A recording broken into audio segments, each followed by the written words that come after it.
আমরা সমাজসেবক, আমরা রাষ্ট্র সংস্কারের জন্য এসেছি। যারা এই কাজগুলো করে, যাদের নাম পত্রিকায় বড়ভাবে আসে, যাদের দলের নাম আসে, যাদের নেতার নাম আসে, তারা আমাদেরকে মাঝে মধ্যে সবক দেয় না? সমাজ সংস্কারের সবক দেয় তো।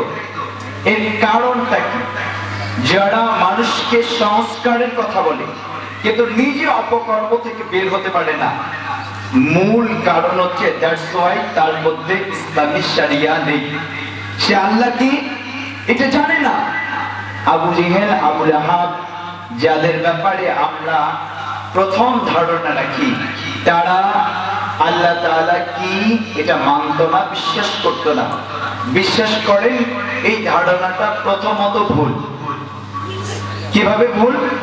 তারা প্রথম রাসূলুল্লাহ সাল্লাল্লাহু আলাইহি ওয়াসাল্লামের সঙ্গে যুদ্ধে লিপ্ত হয় রমাজানে। কোন মাসে? রমজান মাসে।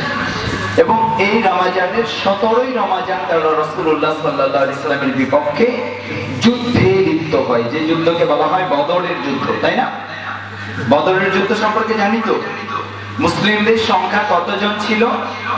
মাত্র 313 জন। আহলে কুফফারদের সংখ্যা বিশাল ছিল, কিন্তু বিজয় লাভ করেছিল কারা? মুসলিমরা, আসহাবে আজমাইনরা।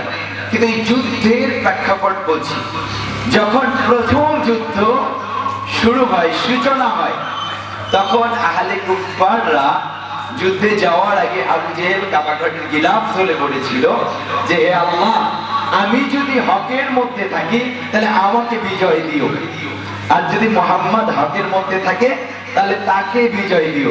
বলেন তো, কথাটা কি কোনো আহলে কুফফারের কথা?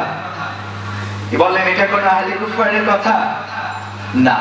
এবার আল্লাহ তাআলা বলছেন যে ওয়া ইন সাআলতা, কোরআনের মধ্যে, মান খালাকাস সামাওয়াতি ওয়াল আরদ, যখন তাদেরকে জিজ্ঞাসা করবেন যে আসমান এবং জমিন কারা সৃষ্টি করেছে, কে সৃষ্টি করেছে, তখন তারা বলবে সায়াকুলুনাল্লাহ। সুবহানাল্লাহ। তারা কি বলবে? আল্লাহ তাআলা সৃষ্টি করেছে। তাহলে আমাদের মতো তাদের বুঝ ছিল যে রব আল্লাহ, আল্লাহ তাআলা সৃষ্টি করেছেন, আল্লাহ তাআলা ক্রিয়েটর, তিনি সবকিছুর স্রষ্টা।